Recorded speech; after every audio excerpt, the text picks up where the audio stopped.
Hola amigos, qué bueno estar por aquí finalmente con ustedes. He estado bien alejada del canal, espero en sus vidas todo marche bien, porque en la mía recientemente tuve un bebé, tengo otro bebé más grande de 5 años y me es muy complicado estar por acá, seguirle el ritmo al canal, ya que no me dedico a la monetización ni es la finalidad del mismo, pero les explico esto para justificar tanto tiempo sin subir contenido. También me tomó más de lo normal este video por la búsqueda adecuada de imágenes, tratando siempre de ilustrar lo mejor posible el mensaje del libro. Creo que este video puede ser polémico y ojalá que no malinterpretado. Pero ahí les dejo y los leo en comentarios. Por lo pronto, comenzamos.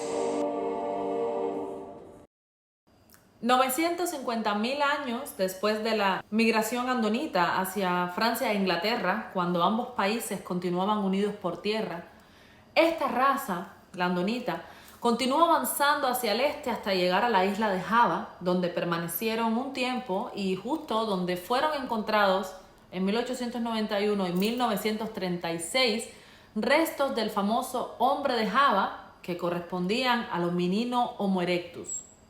Esta raza andónica continuó poco a poco a través del tiempo emigrando hasta asentarse en Tasmania. Pero no todo fue avance. Cometían el error algunos de aparearse con tribus más inferiores del bosque y de esta forma la raza que iba en evolución empezó a degradarse. Con la aparición de híbridos que se alejaban de lo que se les podía llamar humanos. Aún así conservaban suficiente inteligencia para encender el fuego y hacían toscos trabajos de piedra.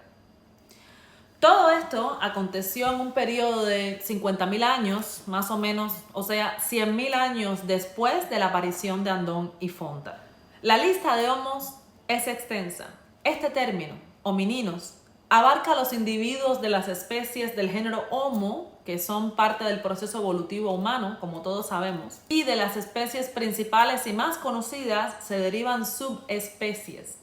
Pero es importante tener presente que a medida que la ciencia avanza y se encuentran más fósiles, se corrigen los tiempos y periodos estimados que hasta ahora se manejan.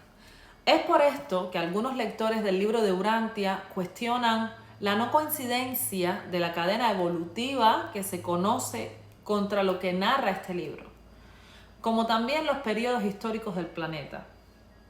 Recordemos que debemos estar abiertos a todo conocimiento si este no es irracional, más aún cuando se ha ido comprobando mucho de lo que dice el libro, porque la ciencia ha ido rectificando y evolucionando con el pasar del tiempo y lo seguirá haciendo definitivamente.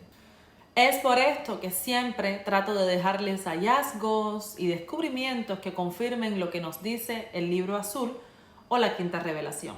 Para explicar algunas especies evolutivas, recurramos a una gráfica. Por lo poco que sabemos de nuestra antropología, los homínidos, término que refiere a la familia de primates bípedos, comienzan con el Australopithecus afarensis. Pueden buscar sobre la sorprendente Lucy, descubierta en 1974 y considerada el homínido más antiguo descubierto hasta la fecha. Y esto, según el libro de Urantia, puede encajar con los mamíferos protohumanos y antes de ellos si tratamos de comparar el proceso de hominización con el libro. El Homo habilis puede que haga referencia a los mamíferos intermedios y al inicio de la etapa de primates superiores. Y finalmente el Homo erectus puede ser la idea que tenemos de Andón y Fonta, los primeros seres humanos con voluntad o inteligencia volitiva y descubridores del fuego. Una rama de estos homininos es la raza Heidelberg, que según el libro fue la mezcla de primates inferiores con algunos andonitas, los descendientes de Andón. Luego llegamos al Homo neanderthalensis, o como popularmente lo conocemos, los neandertales. que hacen su aparición hace un poco más de 250.000 años. Centrados en el orden de homínidos y homininos, entremos en el tema de hoy. Nos dice un portador de vida en el documento 64 del libro que hace 500.000 años existían entre tantas tribus, dos de ellas que resaltaban por preservar las tradiciones andonitas, por no haberse mezclado con sus vecinos, es decir, con otras tribus, generalmente inferiores. Estos dos grupos importantes fueron las tribus Badonan y los pueblos Foxhal. Las tribus Badonan y Badonan es un tataranieto de Andón, se encontraban en las tierras altas del noroeste de la India. Yo hice mis deducciones y al parecer es Afganistán. Ellos habían reducido su número tras haber librado una batalla racial muy larga con sus vecinos inferiores.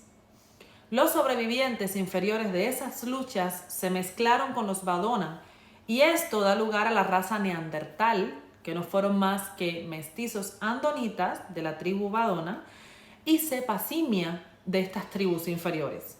Estos neandertales se terminan asentando lejos de las tribus avanzadas Badonan y Foxhal y como eran, por llamarlos de alguna manera, subhumanos, así se mantuvieron por milenios hasta que amalgamaron con el hombre azul.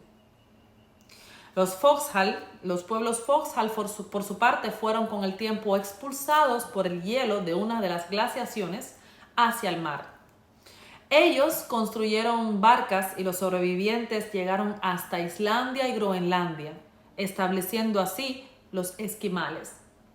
Sin embargo, la tribu Badonan permaneció en el mismo lugar y tras otra batalla racial, solo quedaron esta vez 100 familias. De estas 100 familias que parecían seguir evolucionando, una pareja extraña y repentinamente comienza a tener hijos inteligentes como ningún otro, sin ningún otro parecido a los descendientes de Andón y Fonta hasta el momento. Pero también tenían otra característica singular. Esta fue llamada la familia Sanjik, los antepasados de las 6 razas de color de Urantia, o en otras palabras, donde se originaron las razas que a pesar de estar ya muy mezcladas, hoy se puede ligeramente apreciar a solamente 4 de ellas. Estos hijos Sanjik, 19 en total, no solo eran más inteligentes que sus semejantes, sino que su piel manifestaba una tendencia insólita a volverse de colores distintos al exponerse a la luz del sol. Entre estos 19 hijos figuraron 5 rojos, 2 anaranjados, 4 amarillos, 2 verdes, 4 azules y 2 índigos. A medida que crecían los hijos, estos colores se volvían más pronunciados y al aparear estos jóvenes más adelante con otros de la tribu, la prole tendía a manifestar el color de piel del progenitor Sanjik. En los planetas evolutivos medianos, las 6 razas evolutivas de color van apareciendo una por una. El hombre rojo es el primero en evolucionar y durante edades vaga por el mundo antes de que aparezcan por primera vez las razas sucesivas de color. El surgimiento simultáneo de las 6 razas en Urantia y dentro de una sola familia fue de lo más insólito. La aparición anterior de los andonitas en Urantia también constituyó una novedad en Satania. En ningún otro mundo del sistema local ha evolucionado semejante raza de criaturas volitivas anteriormente a las razas evolucionarias coloradas. Así que al parecer íbamos bien y más adelantados. El hombre rojo. Estos pueblos fueron especímenes extraordinarios de la raza humana, superiores en muchos aspectos a Andón y Fonta. Constituyeron un grupo sumamente inteligente y fueron los primeros de los hijos de los Sanjik en desarrollar una civilización y gobierno tribal. Siempre fueron monógamos, incluso sus descendientes mestizos rara vez practicaban la poligamia. Más adelante tuvieron dificultades graves y prolongadas con sus hermanos amarillos en Asia. Los favoreció el hecho de haber inventado tempranamente el arco y la flecha.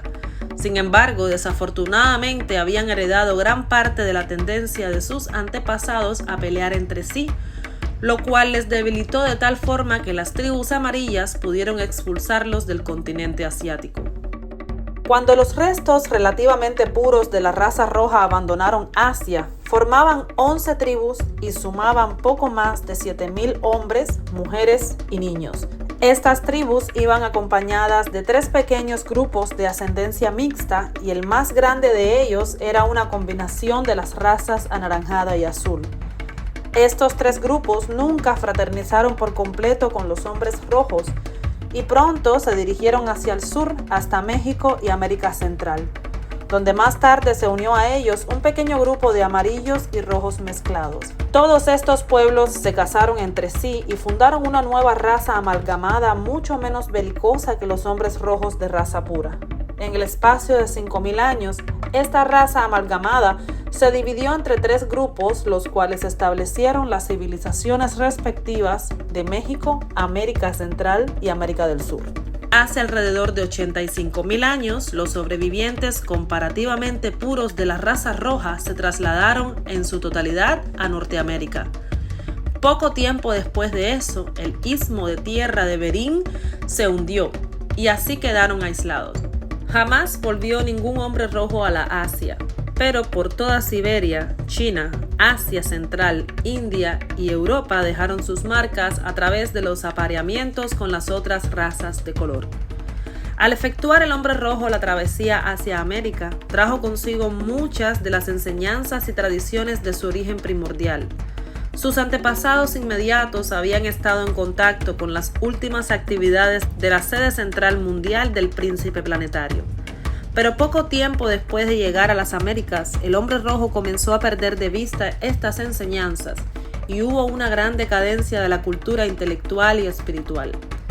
Al muy poco tiempo, esta gente comenzó a pelear entre sí, nuevamente con tanta violencia que pareció que estas guerras tribales acabarían con la extinción veloz del resto de esta raza roja relativamente pura.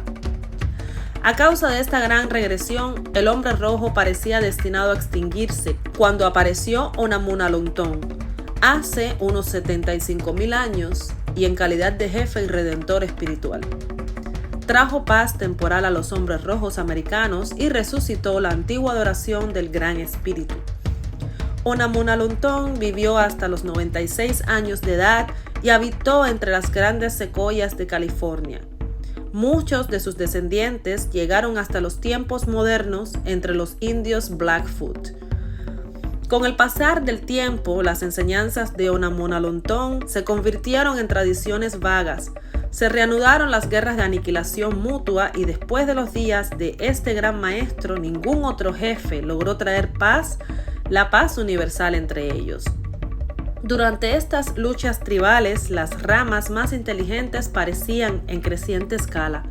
De no ser así, habría surgido una gran civilización sobre el continente norteamericano gracias a estos capaces e inteligentes hombres rojos. Después de cruzar a América desde China, el hombre rojo del norte no volvió a entrar en contacto con otras influencias del mundo, con excepción del esquimal, hasta ser descubierto más tarde por el hombre blanco. Fue muy desafortunado que el hombre rojo perdiera casi completamente la oportunidad de mejorar su especie, emparentándose con la descendencia posterior de Adán.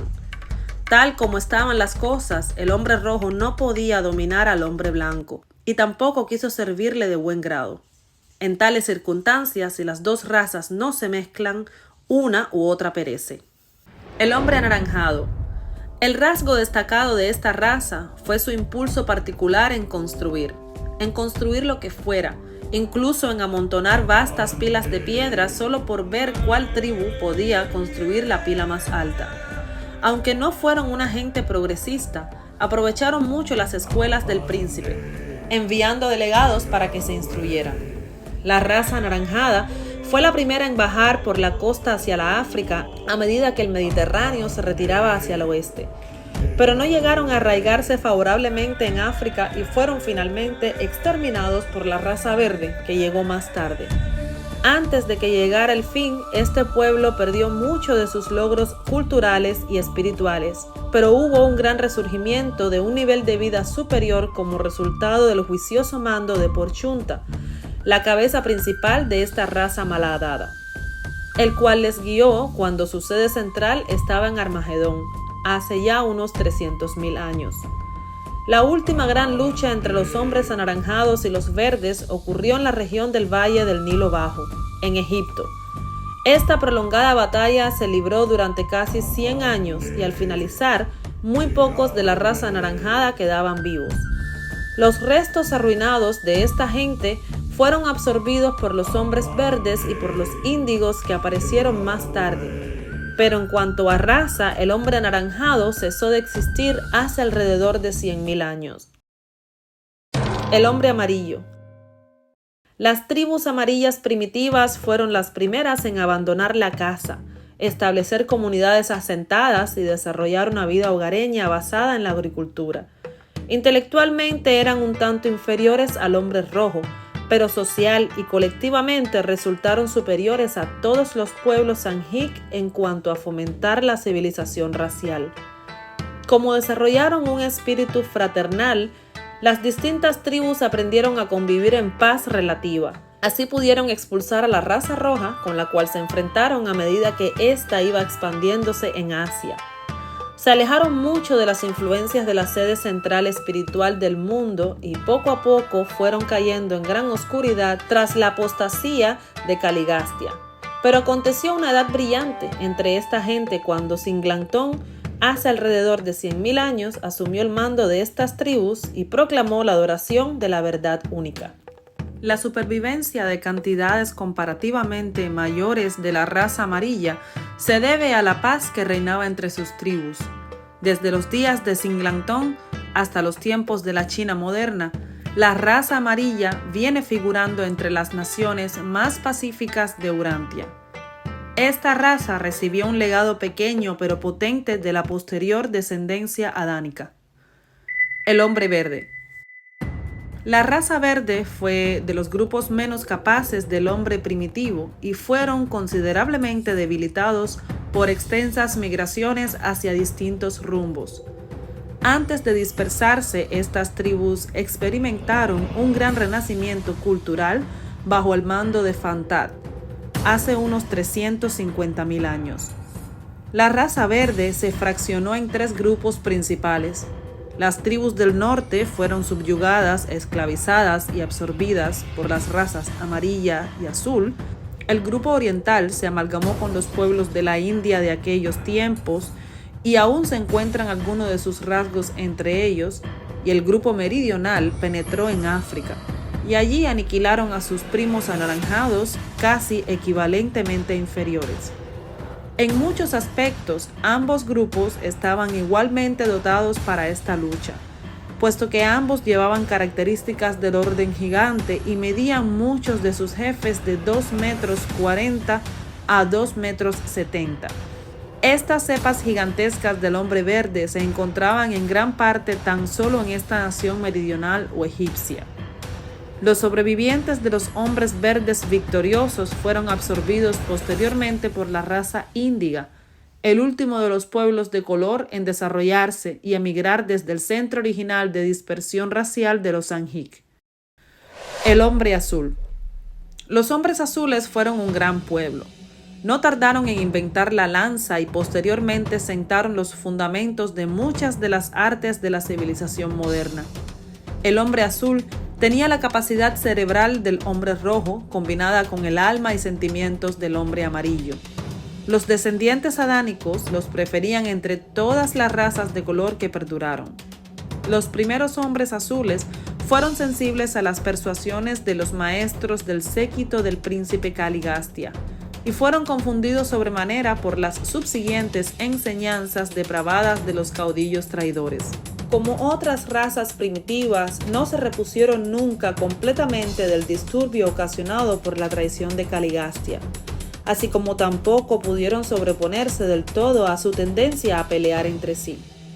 Aproximadamente 500 años después de la caída de Caligastia, se produjo un vasto renacimiento del conocimiento y la religión de índole un tanto primitiva, pero no obstante auténtico y beneficioso. Orlandov llegó a ser un gran maestro entre la raza azul y guió a muchas de las tribus para que volvieran a adorar al verdadero Dios bajo el nombre de Jefe Supremo. Este fue el adelanto más grande del hombre azul hasta esas épocas posteriores en que esta raza tanto mejoró mediante el cruce con la cepa adánica. Las investigaciones y exploraciones europeas de la vieja edad de la piedra suponen en gran parte a la exhumación de herramientas, huesos y artesanías de estos hombres azules antiguos, pues perduraron en Europa hasta los tiempos recientes. Las llamadas razas blancas de Urantia son los descendientes de estos hombres azules, modificados primero por un leve cruzamiento con la raza amarilla y la roja, y más adelante considerablemente mejoradas al asimilar la mayor parte de la raza violeta. La raza índiga. Tal como los hombres rojos eran los más avanzados entre los pueblos Sangheek, los hombres negros fueron los menos progresistas. Fueron los últimos en emigrar de sus tierras altas natales. Se trasladaron a África apoderándose del continente y desde entonces han permanecido allí, salvo cuando a través de las edades fueron llevados a la fuerza como esclavos. Aislados en África, los pueblos índigos, igual que el hombre rojo, prácticamente no recibieron la influencia positiva que podría haber resultado de la infusión de la cepa adánica. A solas en África, la raza índiga hizo pocos progresos hasta los días de Orbonón, época en la que experimentaron un gran despertar espiritual. Aunque con el tiempo casi llegaron a olvidar del todo el Dios de los dioses, proclamado por Orbonón, no perdieron por completo el deseo de adorar al desconocido. Por lo menos, mantuvieron cierta forma de adoración hasta hace unos miles de años. A pesar de su atraso, estos pueblos índigos ocupan ante los poderes celestiales el mismo nivel de importancia que cualquier otra raza terrestre. Estas fueron edades de intensas luchas entre las distintas razas, pero cerca de la sede central del príncipe planetario, los grupos más esclarecidos y más recientemente instruidos convivieron en armonía relativa, si bien no se logró ninguna gran conquista cultural de las razas del mundo hasta el momento de la grave perturbación de este régimen por el estallido de la rebelión de Lucifer. Las luchas de esas edades primitivas se caracterizaron por el coraje, la valentía e incluso el heroísmo. Y todos lamentamos que tantos de aquellos rasgos robustos y excelentes de vuestros primeros ancestros se hayan perdido para las razas más recientes. Aunque apreciamos el valor de muchos de los refinamientos resultantes del progreso de la civilización, echamos en falta la magnífica perseverancia y la espléndida entrega de vuestros primeros ancestros, que rayaban con frecuencia en lo grandioso y en lo sublime. Se menciona mucho por estos documentos al príncipe planetario, puesto que la aparición de estas razas es bastante cercana a la venida de él, de Caligastia, y el inicio de su importante papel en el planeta. Y ahora ustedes se preguntarán, como me pregunto yo, ¿por qué la aparición de estas razas divisorias para luego llevarlas nuevamente a una, que es la raza violeta, a la cual no llegamos, pero que ocurre en el orden de todos los planetas? Es decir, ¿por qué hay 6 razas de color para que finalmente la humanidad termine en una misma raza amalgamada? Al final del video anterior vemos una de estas razones. Si no lo ha visto, le invito a verlo. Hablamos sobre Andón y Fonta. Esta cita con la cual finalizamos nos dice que los seres encargados de sembrar, manipular y supervisar la vida, los portadores de vida, que lo hacen en cada planeta, saben por experiencia que las criaturas en evolución y descendientes de los animales son entregadas a la lucha. Aún somos así. Hay una tendencia a la violencia genéticamente hablando. Y por lo tanto, agrupar por razas es una táctica para apaciguar y preservar la criatura que tiende a ofenderse, a irritarse, al relacionarse y convivir con otros. Pero el libro también nos menciona otras razones, o como ellos bien los llaman, motivos buenos y suficientes. Veamos. La variedad es indispensable para permitir un funcionamiento amplio de la selección natural, la supervivencia diferencial de las cepas superiores. O sea que si no hay un espectro de posibilidades raciales, no se puede saber cuál de ellas prevalece y se adapta mejor al medio, cuál es más fuerte e incluso superior en el aspecto de supervivencia. Se obtienen razas mejores y más fuertes a partir del cruce de diversos pueblos cuando las diferentes razas son portadoras de factores hereditarios superiores.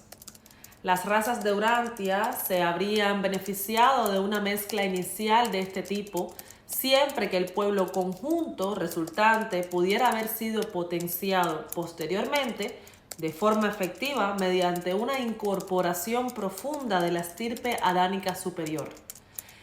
Ojo, en la presente situación racial de Urantia, cualquier intento de llevar a cabo un experimento así sería desastroso. Hasta aquí, hasta lo que hemos subrayado, tenemos una clara explicación y no creo que haya que profundizar.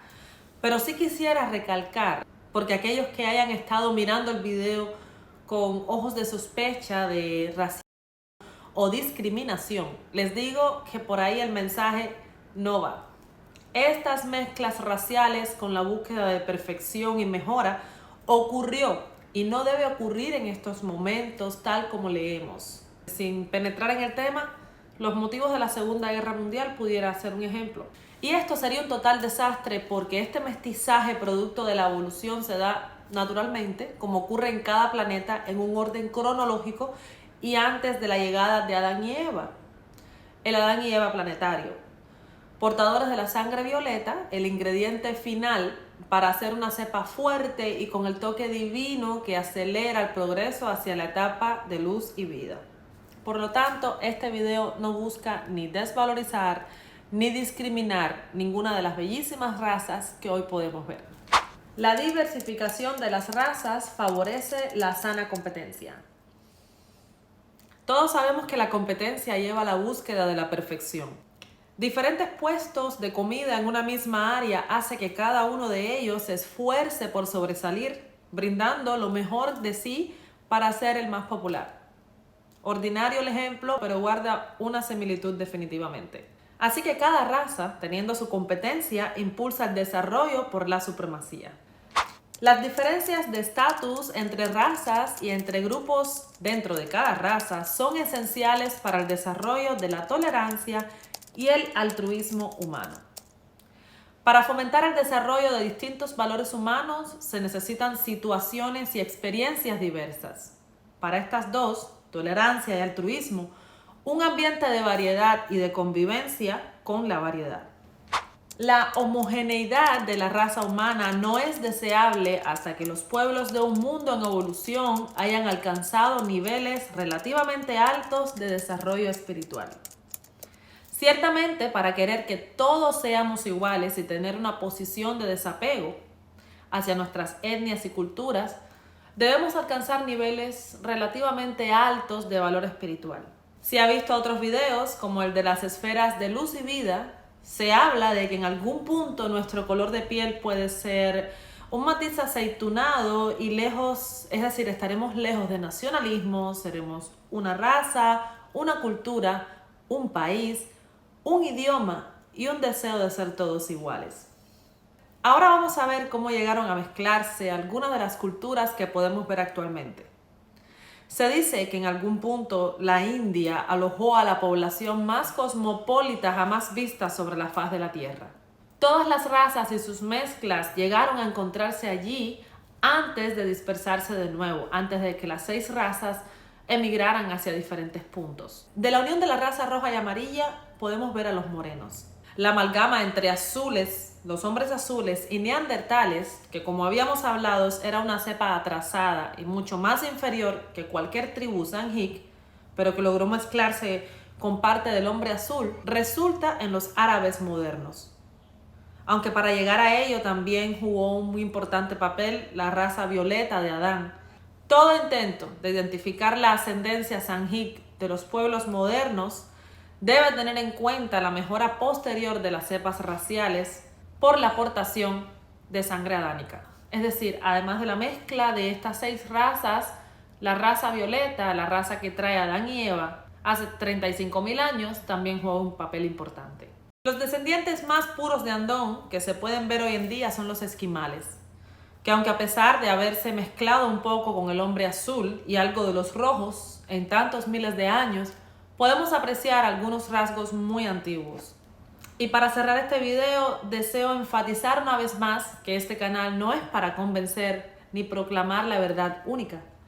Se basa mayormente en las enseñanzas del libro de Urantia y puede que a unos les sirva como un puente de conocimiento e incentivo para el estudio de la antropología.